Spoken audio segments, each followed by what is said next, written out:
Hello, everyone. It looks like a good chunk of people are on now, so we're going to start the interview. First of all, I'd like to introduce myself. My name is Hui Do, and I'll be interviewing Phil Jun today. He's the founder of Glass Egg and a longtime friend. We're very lucky to have him. He's joining us from Vietnam. It's about 10:30 p.m. over there.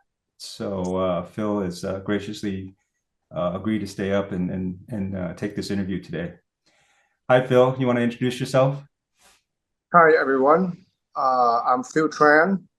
I used to be a classmate of Hui uh, back in the 90s. I came to Vietnam for a summer job, summer internship during law school. And from that job, it leads to other opportunities. And I never come back. I've been here since 1994. I started a company called Glass Egg, uh, and which I successfully exit in May of last year, May 18 last year. And besides Glass Egg, I'm sort of a startup junkie. I started a dozen of companies um, over the course of 29 years in Vietnam. So I guess I guess I'll start with the uh, the main investment, which is Class A. I started. Uh, I saw a company in San Francisco. Working at the law firm. There was a company in San Francisco that was looking for animators in Vietnam. I thought that was interesting. I found out about the company. It was a game company. Back then, it was making CD-ROM game, and I decided to work on the case. When I came back, they offered me a job, uh, sent me back to Vietnam. I found with one name. They had a Vietnamese animator working at the company. His name is Tran. He's a award Emmy award winning. He did the Michael Jackson video, or the yeah, he did the claymation one, and kind of crazy guy. You know, Michael Jackson threw a big party, and he brought his bass guitar so that he could jam with Michael Jackson. But Steve told me that there were many good animators in Vietnam that he knew when he left. One of them was a guy by the name of Châu Dan. And Châu means pearl, but in another pronunciation, it could mean buffalo. So I was in the hunt of the black buffalo, Châu Dan. That's Yeah, let's that's actually all. let's break that down. Like when you first started Glass Egg, it wasn't the name Glass Egg, right? It was a continuation of a company that you had worked for or had been related to. Yeah. The investment climate in Vietnam at that time was still very um, nascent. You know, it's not very mature. The foreign investment law was really meant for big companies, and so the way I set it up is I set up a local company through my brother-in-law's name, and the company name was Fiviet. All we were interested in was finding um, cheap, skilled resources, labor in Vietnam. This is And 1994, right? 1995, yeah, 1995. Okay. yeah. And so I came back and I went for the hunt of the black buffalo. I went to finally stumble on a house in Gò Vấp somewhere. I can't remember, but I looked inside and there was a sort of a big, dark man with long hair sitting in a grandfather chair teaching a kid how to draw. So I immediately thought that must have been his Joe. So I went in, introduced myself. I told him that see Tran in San Francisco, and that I was looking for animators. If he could help me put together a team, so he did. We worked together. We put together a team of 50 animators real quick, and within a year, we were training, and we were up to 100 people. So by the second year, we were already starting production. So you're training people before you had customers, or did you have a few accounts already? We had the company that I was looking for had some IP, so they have their own sets of characters. They have their own game. They were it was Morgan the Monkey, and they were trying to make Morgan the Monkey as popular as Mickey Mouse, and so they were pushing and spending a lot of money on the IP, and so all the games was around Morgan and his friends, Alligator the cat, and I can't remember the names of others. So we made two games. Recesses in Greece is one. Forgot the second one.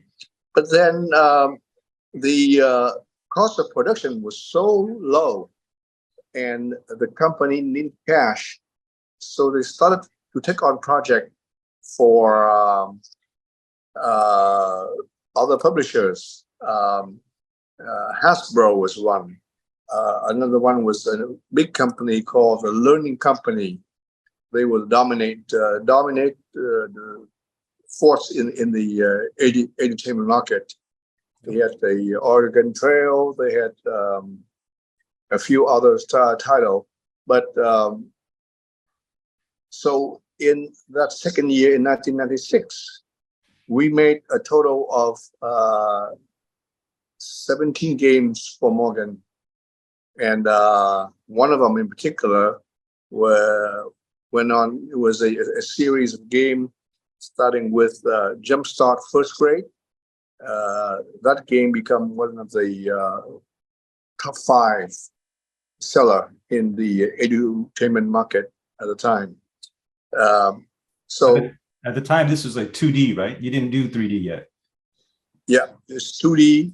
It's sprite animation, so it's basically traditional 2D. You draw the animation, the 24 frames per second, whatnot, and you draw by hand. You scan it, you Photoshop it to clean it up, and you lay it out onto a software called Director, and you program on Director, and you make a game. So we were doing the whole thing. We received the design package. We break it down. We divide the tasks. Animators animate, programmers program, and we had at the time the Polytechnic, or rather the Faculty of Sciences of Saigon. The graduating class consisted of 32 students, and we hired 16 of them. Wow. So they were, the creme de la creme of Vietnam. The remaining 16 were hired by a company called Nortel that is no longer around. But with the 16 programmers and the 100 animators in 1996 and 97, we made around 20 games, and they were highly profitable. But the problem is all the profit goes into developing the IP owned by the company, the Morgan the Monkey. So you guys were you were an outsourcing company, right? So Morgan outsourced this IP work, it's kind of 2D work, to you guys to feed it, and then you did the work. So you had a captive audience, so to speak, in terms of like a clientele. Yeah, I mean, The company was actually owned by Morgan through proxy. My brother-in-law was a proxy. I see. I was working for Morgan. So, and they did outsourcing without realizing that they did outsourcing, because all of their revenue come from outsourcing. They still think of themselves as producer. Right. And for that reason, in 1998, they went under. And because I was over here in Vietnam, I didn't know it, but they didn't pay my salary for 2 months and all that. So it was a mess. The staff here doesn't know who Morgan is. All they know is Phil Tran. So they hit me up for their salaries. So I had to, tell to the company, look, you don't pay me, that's fine, but you got to send me money to pay the Vietnamese staff, or they're coming after me. So we got all that sorted. Then I was faced with the decision of wrapping it all up, going back to the States, or staying in Vietnam and using the talent to do outsourcing, because clearly Morgan had morphed into an outsourcing company without realizing it.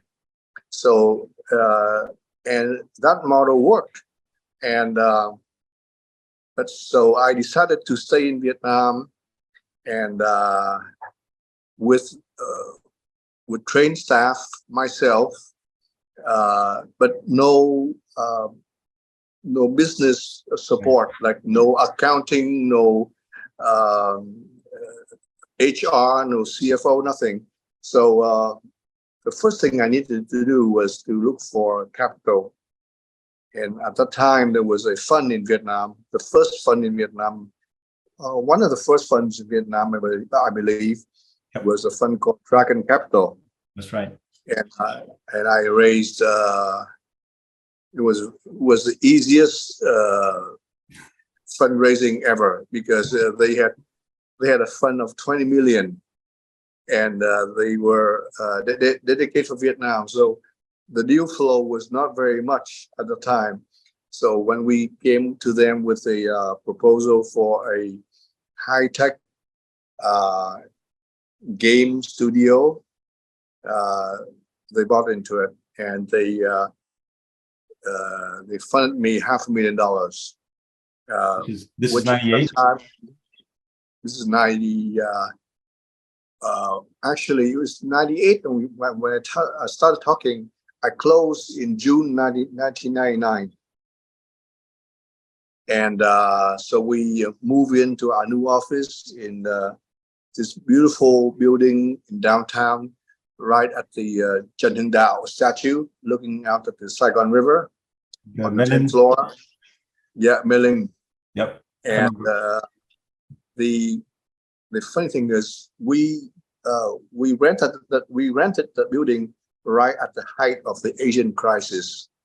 So the rent we were paying for Mailing Point, which would be considered a Class A building because it's situated right in the middle of downtown.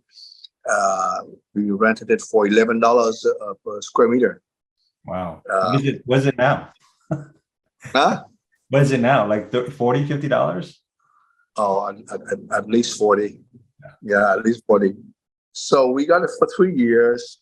And when 3 years expired, we got another extension for a year. And then they tripled the price on us when the Asian crisis is over. So we decided to move.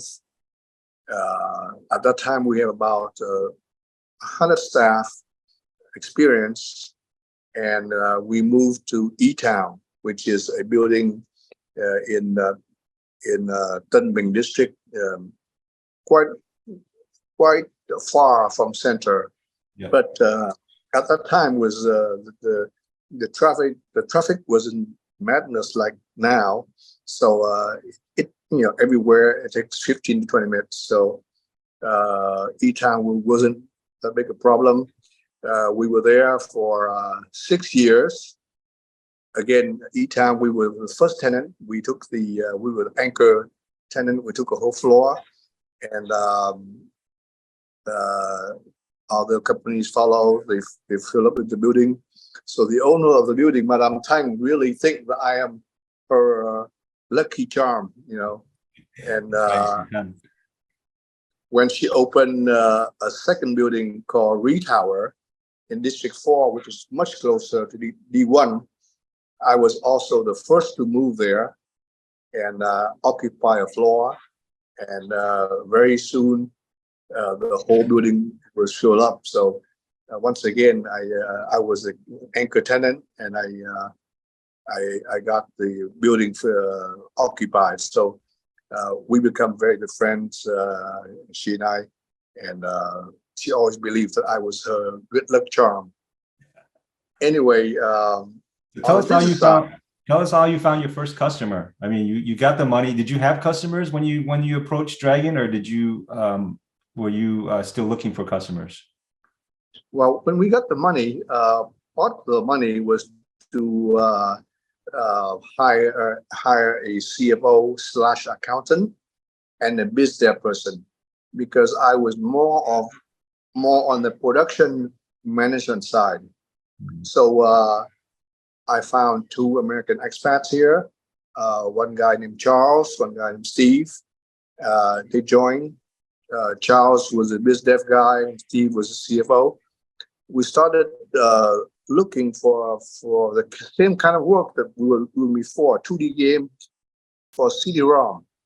But the industry, the technology moved so quickly that by the time I started Glass Egg, all the content, all the edutainment content had become available pretty much for free on the internet, and nobody was buying those games anymore. The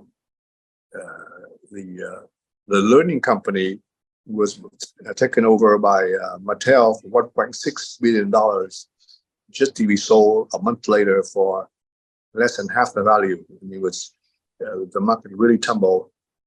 So at the same time, Microsoft came out with the Xbox. We know that the Sony PlayStation was out there. Sega came out with a Dreamcast. So we had 3 consoles, and we had a visit from a guy from EA, and he told us that the future was in 3D, especially after the release in 2015 of the movie Toy Story. I actually visited the studio of that make in Emeryville that made Toy Story, and they have a proprietary software. But then that proprietary software becomes there's a company that make a similar software called 3D Max, and it's basically the same as the proprietary. What's the company with the jumping lamp? The company that has the animate a lamp jumping lamp that Steve Jobs started. Oh gosh, I forget the name of it, but I know what you're talking about. Yeah. So they told me that the future is in 3D. So I went back to America and I bought a 3D studio software. Pixar. Yeah, Pixar. That's right. So Pixar was huge. So Toy Story was a huge hit, and the consoles was making 3D real-time games. So real-time means all the images that you see are rendered in real time. The graphics that you draw are kept as an algorithm. and as you run it, it plays out in so fast, almost instantly. That's why they call it real time. So there's to model a real time car, there you have to satisfy a bunch of technical requirements. Otherwise, it won't render as quickly. And so I taught the team. I bought the software. I taught the first class. I just opened the tutorial. So here's here. When we started from, this is how you turn on the computer. Okay, this is how we save the file. This guy did not know how to use a computer, but there was a few of them that jumped out right away. I mean, excellent artists. They're still with us today. They, when I was teaching people how to save files, they play with the software without understanding English. There was not a Vietnamese version. There still isn't a Vietnamese version. And he made a whole face, which is pretty amazing. So after I taught the first class, there was a model for the following classes. And we retrained all of our 2D animators to 3D graphic artists. So who taught you? Did you take a training class? I mean, because you don't have an anime graphics background. Yeah, all I did was I bought the software. It came with a tutorial, and I just marched to the tutorial one by one. That's it. Okay. And so we know how to make 3D, but we didn't know how to make a real-time 3D object. And on a visit to Australia, a game developer conference in Australia, Charles and Steve met a guy who named Adam Landsman. He headed a company called Infograms Melbourne House, and he was really a pioneer. He saw that at least some of the technology was very new, so people was very reluctant to outsource it to an overseas facility. They were not even outsourcing it to studio in the city, much less to Vietnam. But Adam Landsman thought that there are certain things that they could outsource in chunks, that if we mess up or we deliver late or something, it would not ruin the game. And those are the cars in a racing game. So we made the first racing game. We made 2 cars for games called Le Mans, 24 Hours Le Mans, and it was for the Sega, which is one of the 3 consoles at the time. Yeah, and with that experience, when Microsoft launched their Xbox, they sent two people, a girl by the name, forgot. She has an interesting name. Wolf something. She has an Indian name, but she was a professional driver, professional car racer, and a technology guy. The 2 of them went all over Asia to look for studio to outsource, because at that time Sony PlayStation had a game called Gran Turismo. Okay, so the console, in order to sell the console, you have to have a like a flagship title that goes along with the console, so you can ship both at the same time. You buy the console, you get Gran Turismo. So Xbox version of it was Forza. So they went all over Asia, Southeast Asia, and including China, and they narrowed it down to 6 companies. We were one among 6, and they gave the 6 company, make sure we have the right infrastructure and this and train staff and secure IT and all that. So after we passed that, they gave us a test, and it was 2 cars for Forza. Only 2 of the 6 company passed. We were lucky to be one of them. The other one is Dhruva from India. So we got the contract with Microsoft for the first time. I think that was year 2001, and they gave us a small number of cars. Number increases, and we have been working with Forza from that time until now. We're at Forza 8 now. Forza has a sister franchise called Horizon. So Forza and Forza Horizon, they make one every year, and we made all the cars and tracks and environments in those games. So Sega was your first customer? Is that? Sega was our first customer, but very soon Sega, at least the console part of it, collapsed. They couldn't compete with Sony and Microsoft. And there's a third company. There was what's the one with Mario? Nintendo. Yes, Nintendo is a interesting example. While Microsoft and Sony compete on the console on the basis of power and speed, Nintendo stay with their business model, which is cute game for kids, Super Mario, and they did very well.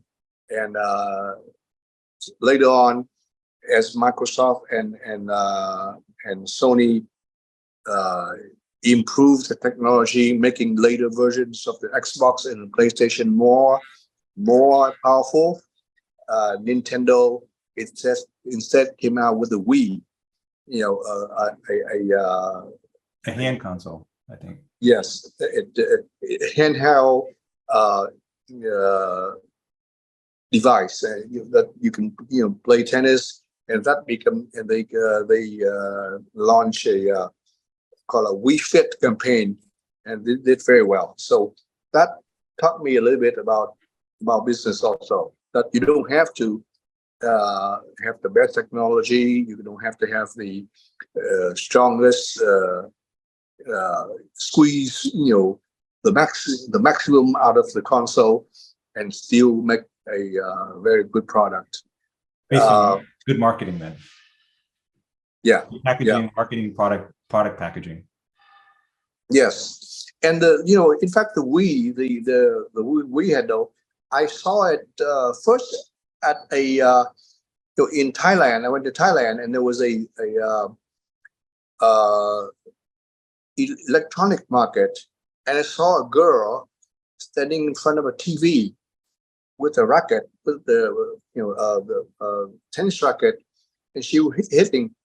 I could hear the sound of racket hitting a tennis ball back and forth. So it was China that first invented it, but it was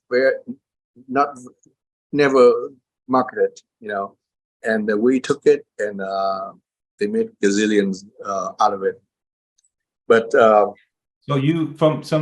from 98 onwards, it didn't sound like you had much trouble finding clients and customers. Were there any challenges between 98 and a few years after you started? I mean, what were the biggest challenges that you faced? From 98, from 98 to 2000, we didn't have much work. All the work we had was mostly local development project, like the what's a tower in District 5. So if we did the pre modeling for that to pre-sale. Then we got Forza, which pay the payroll, and there was much profit. So we were hovering around waiting because people were resistant to outsourcing a new technology. We would go to an E3 show. We would bring there's a funny incident that happened. We went to E3 in LA, and we had pre-booked an appointment with the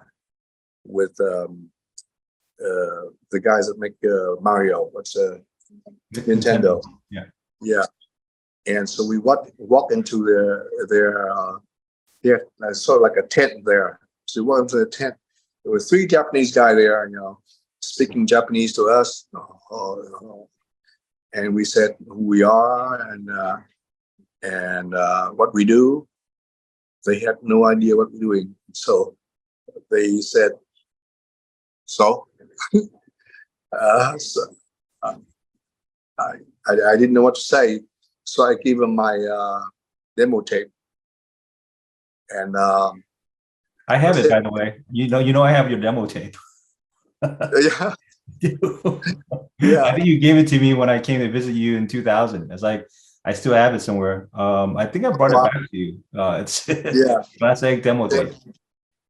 Yeah. So we came back to Vietnam, and 2 weeks later, we received in the mail, in the post, from Nintendo, the return of our tape. Maybe that's the one you gave me. yeah. It's because they were being polite. They didn't want us to waste a video, a tape. But I thought it was funny because no one know what we were doing. We were the second company that opened up in China is that does the same thing that we do, is Virtuous in Shanghai, and that was 2003, I believe. So we were 4 years ahead of them. Mm-hmm. So and they too struggle because no one was outsourcing.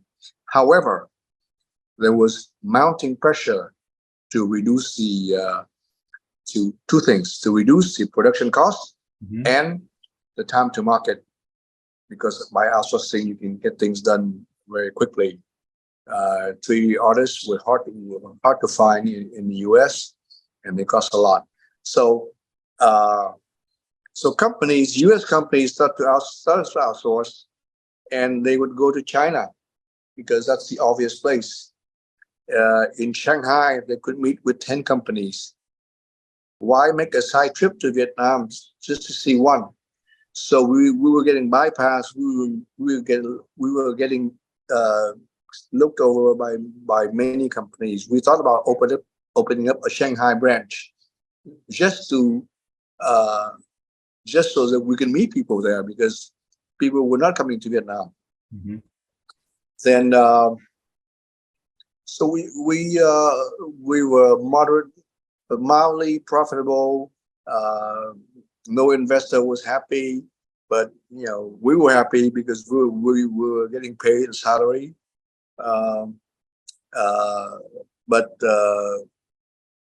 But we kept training people, and we grow and grow. We grew up to 150 people, and we had a big contract. I think it was Forza 2. It was a pretty big contract where they had to pre-book 30 people from us, prepaid. So Microsoft. So we know that there was clearly a shortage of 3D artists. So when did you guys kind of start making money in terms of like kind of stop the bleeding? You said that from 98 onwards to like maybe 2000, 2001, it was challenging to find work because of outsourcing was new and people didn't really believe in Vietnam yet. So when did things start getting better? Things hit a low in 2009. Due to the So we knew it. We were working in Forza, making a lot of money. We knew of the impending financial crisis. So in June, as soon as the production stopped on Forza, we called everybody down to a meeting room down on the ground floor of E-Town, and we told them we are in a crisis, and that there's a chance that there will be no work for 6 months. Therefore, we have to, and no money. You couldn't sell shares, you couldn't borrow money. There's no money. So to survive through that period, we had to cut salaries, and I had actually already cut my salary in half. 3 months previously, I asked all my staff from the next management of layer who cut 40, and then 35, and the lowest was 30, and we promised that as the economy recover, we will recover their salary from the bottom up. So I suffer a 13 months pay cut. The lowest worker had suffered 3 months. But when 2010, at the very start of 2010, there's all this pent-up demand. I mean, people playing game. Company was just afraid, of running out of cash. So they hold back project just to wait and see. So in 2010, there must have been a decision from the top to tell art director, you are to outsource. So we saw a wave of demand, and that wave of demand continued to rise. It really was a hockey stick growth that sustained it for 13 years until now. In 2010. And, yeah, from 2010. Yeah. So we see a hockey stick growth, and so about for 10 years, like you would say about a decade, you guys were just plodding along. It wasn't really a hockey stick growth until 10 years. So that during that time period, what were the biggest challenges that you had? Was it recruitment? Was it funding? Was it getting customers? It sounds like getting customers was the biggest challenge at that time during that growth period, the 10-year kind of. Well, the whole business model was in question. Every night I go to sleep, I remember thinking to myself, is this worth it? Will they outsource 3D work? And the answer I come up with was always yes, they will, because I saw it in 2D. All the 2D work, even Lion King, was done in China and Korea. So 3D must outsource. It's a matter of when. With that belief, I hung on to the business for the day that it finally, the market force companies to outsource. So it was a very stressful time, but you believe that the industry must go in the direction that you think, and you stick with it. Yeah. So like looking back, what do you think your most key hire or key decision was during that time? Other than maintaining belief, I think, was there any kind of key executive decision that you made that makes sure kind of heightened or increased the probability of success down the road? Yeah. So I think the key was, there were two keys. The first key was the salary cut. So if we did not implement that, we would be out of business today, because we would go under, we would be in debt, and there's no place that we can get money. So that decision to save the company. The second big decision was in 2011. 6 outsourcing companies, one in China, name of Original Force, us, a company in the Netherlands called Streamline, Druva in India, San Francisco company called Massive Black.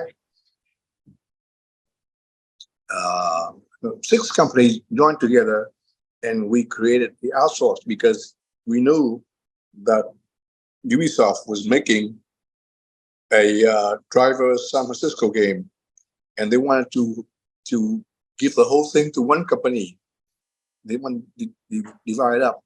So with different expertise, we all come together as the outsource, trying to merge together. But it was only in name. We got the contract. We won. We did the part of we did all the vehicles. Original Force had the environment.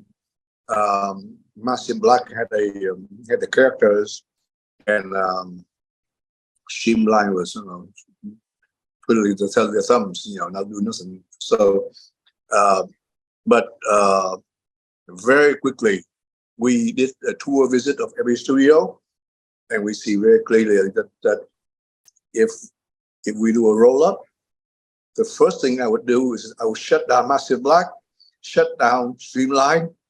I would keep two studio open, which is Glassegg and Original Force, because the other studios cannot grow. Yeah, that's funny that you mentioned roll-ups, because I don't see that much type of investment in Vietnam. Usually you have aggressive private equity come in and they give you a chunk of money. They help you find appropriate operators, suitable operators, profitable operators, and then they kind of roll it up. But you don't see that in Vietnam. Did you end up rolling up the companies? It was an international roll up, of six companies from six different countries. I see. The problem was the relative valuation. So immediately, after visiting China, the Indian was shitting all over the Chinese, and I was in one of the most frustrated meeting when they keep saying the Chinese is bomb because they charge too cheap, and so I said, well, what's the answer then? You can't expect to have a partner if you just, all you do is shit on them all the time. So that was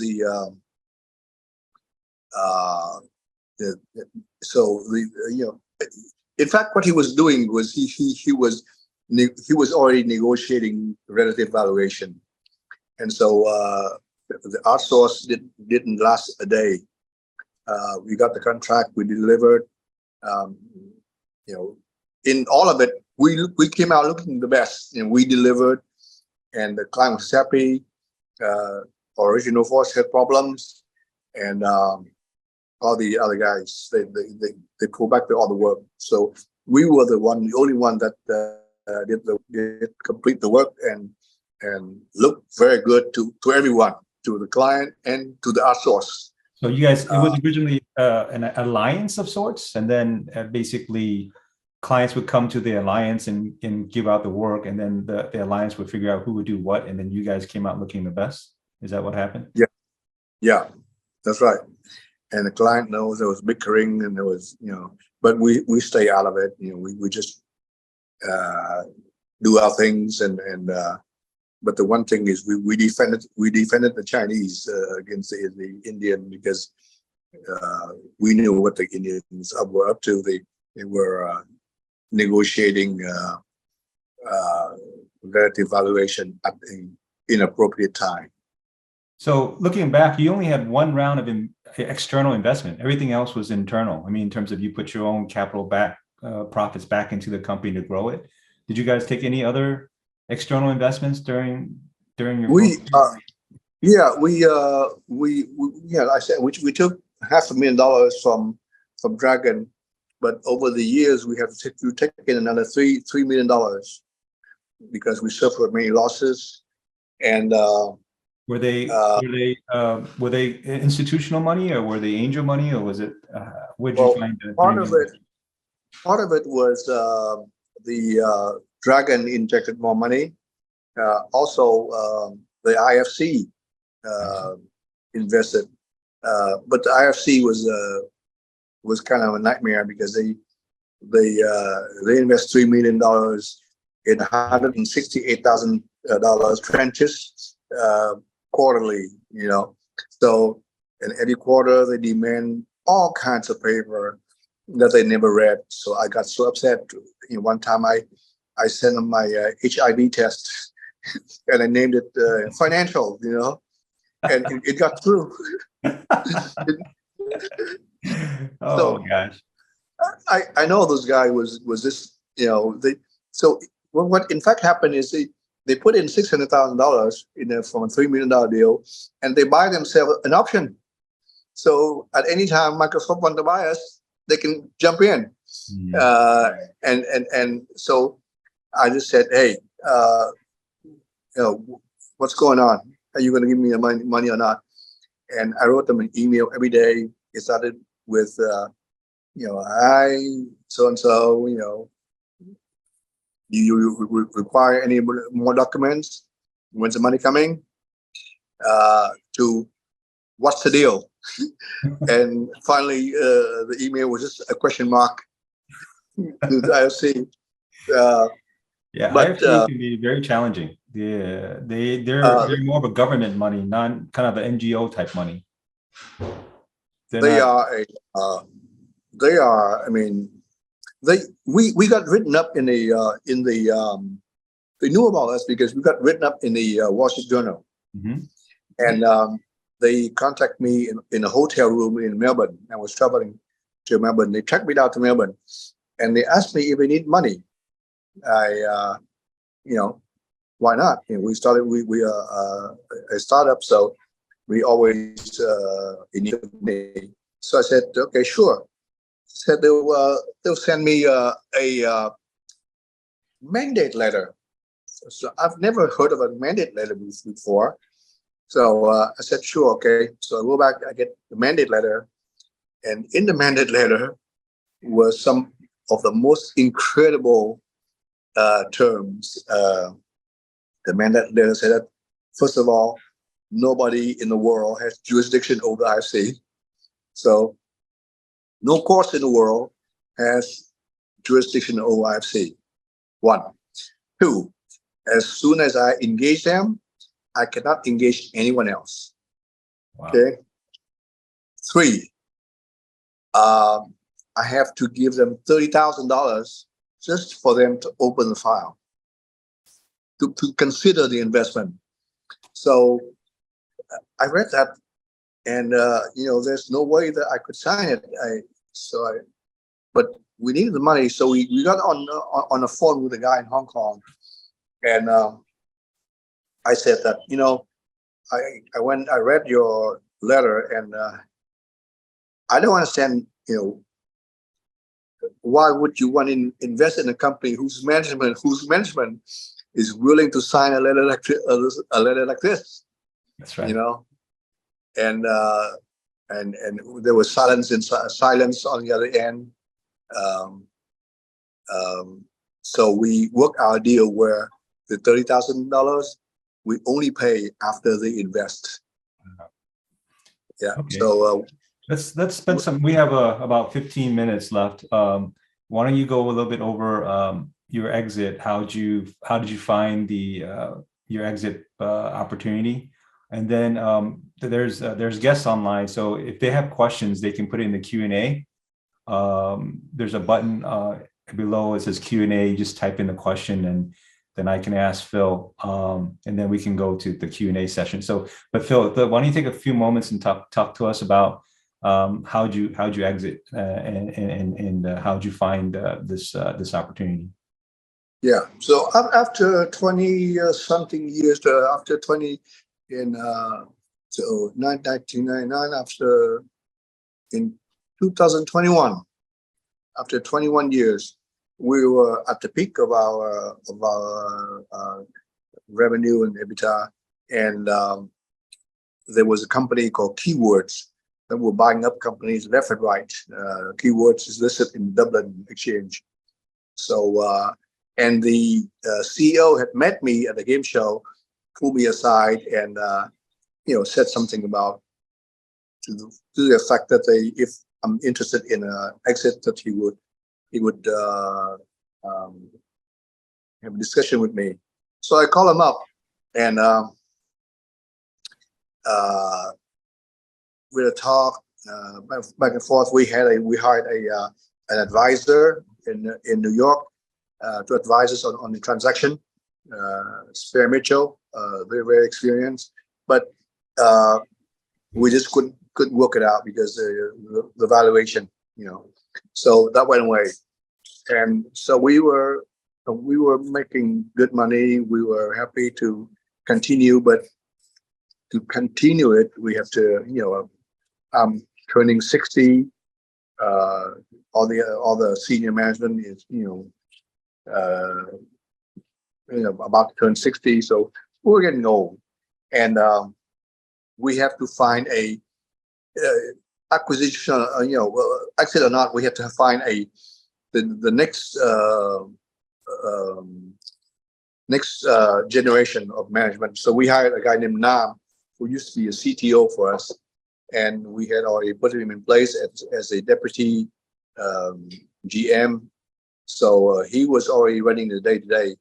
When all of a sudden we received a phone call, an email asking if we want to be partners from none other than Virtuous, the company in Shanghai. They have become, because they are in China, they have become enormous. They have studio in Xi'an, studio in Chengdu. They significantly downsized their studio in Shanghai because Shanghai was getting to be too expensive, but they were like 1,000 people. And so they were on the path of doing IPO. They want to be $1 billion company. And so they talked to us, and we told them that we were interested, and that we had offers before, but it never panned out because of valuation. So they came to us and gave us a very good valuation, and the timing was good too, because we would not be able to do that deal right now. We closed the deal in May 18th of last year. So it was a big competitor buying us to do they raised some money from a private equity group called Barings. I think that they raised $150 million. So they bought us with some of that money, and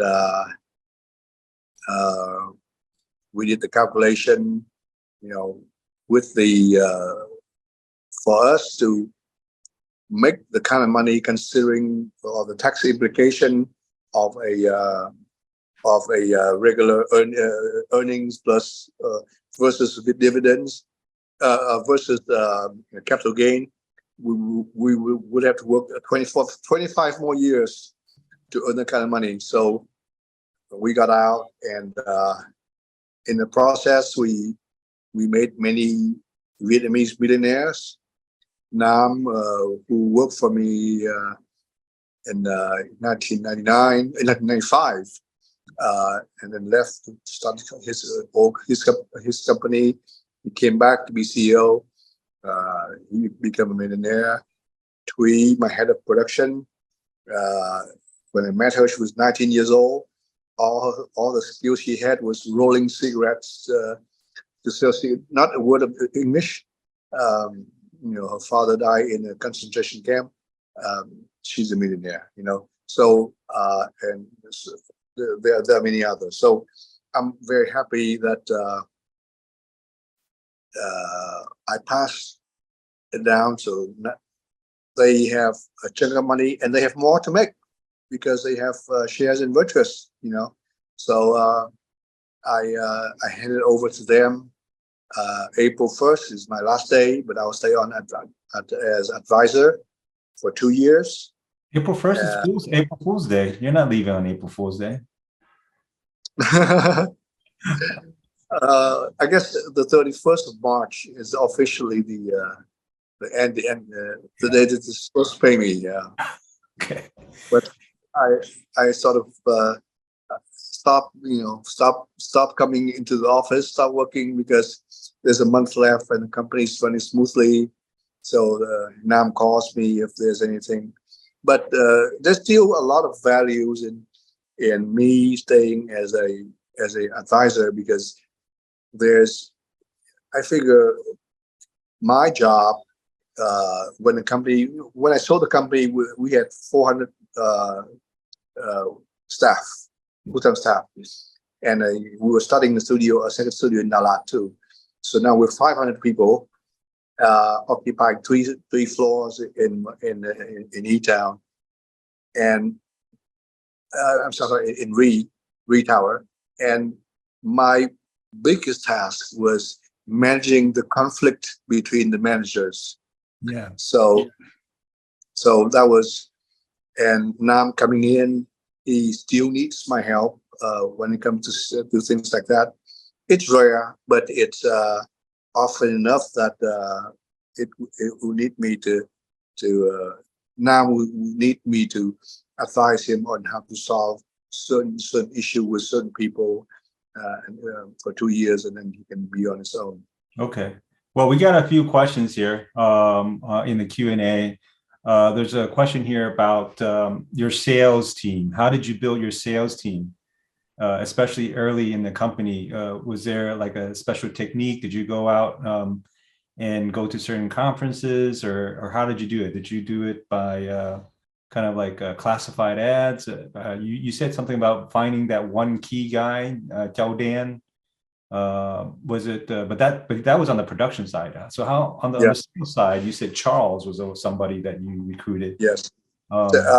Okay, so that is a very, very interesting question. The sales. Charles was a very good salesman, but he was kind of disorganized.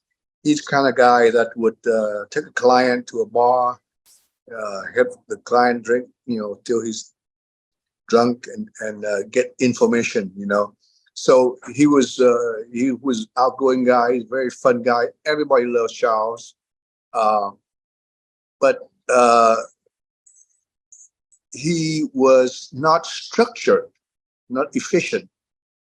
Then we hired this guy Guillaume, a French guy, who's much younger. So Charles he was getting work, but not a lot. And when Guillaume came in, part of it is also the industry was moving towards outsourcing. So Guillaume was very efficient in his approach, biz dev approach. Yeah, he had a pitch deck, and he was one thing that he does very well, which I impress upon everyone in the company of the culture, is to never oversell, never overpromise. It's always better to underpromise and overdeliver. So that's the distinguishing feature of Glassec versus all the Chinese, other Chinese studio, or many studio. And did you think it made a difference that you hired a foreigner versus a local person that spoke English? No. I think the person just need to be organized. Mm-hmm. Maybe back then, but right now, no. Right now, the game industry is dominated by Asian companies, NetEase, Tencent, and so on. But one thing that we did was that EA threw opened the first XDS, which is the external development summit for the first time in 2014, and they were looking for sponsorship. The EA guy who was in charge had to make it a profitable event, So they were looking for a sponsor, and sponsorship was bronze, silver, gold, and platinum.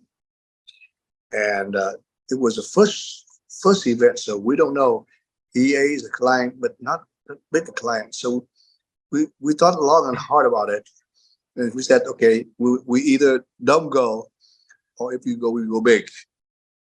And so after much deliberation, we decided to go big. So we go for the platinum. It costs $80,000, but boy, it paid off big time. We had in terms of branding, we had the central booth. We also had an open bar, and we made it the condition that when our bar is open, all the other bars in the hotel must be closed. You made that condition for the organizer? Yeah. So we were the first and only platinum sponsor, and now they have three. But the first one we were so we had the biggest booth, the center booth. We were, and all the Chinese company had little stalls on the side, and that really, really, really raised our profile. We were no longer, but we were, just as good, if not better than the Chinese. But China is so big. When they get into outsourcing, they suck up the world's attention. But at this summit here, we show ourselves to be a force to reckon with. So I remember you said that you actually also took that as an opportunity to negotiate future, like the next year's conference, and basically securing that platinum status for a few years, right? Still, until today. I mean, even through COVID, we had, we have been consistently the platinum sponsor. They open up two more platinum sponsor, but the other two was nothing like us. We had the center booth, center bar with a bar, and everybody came for drinks and nice sitting area. So that decision that we made, I believe, make the biggest difference in terms of branding Glassegg. Yeah. So here's another question for you. I think this is probably the last one you can take. Is like, what are the three biggest lessons you learned and you wish you would have known when you first started?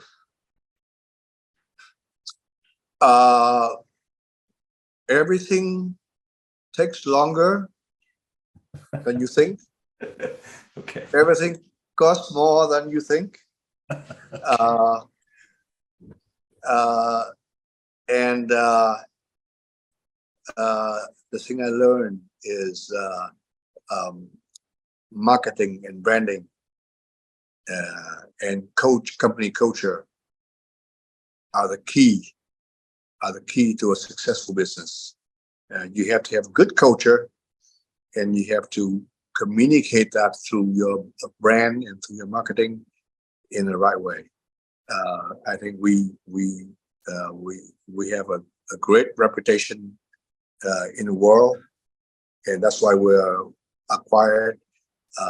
They bought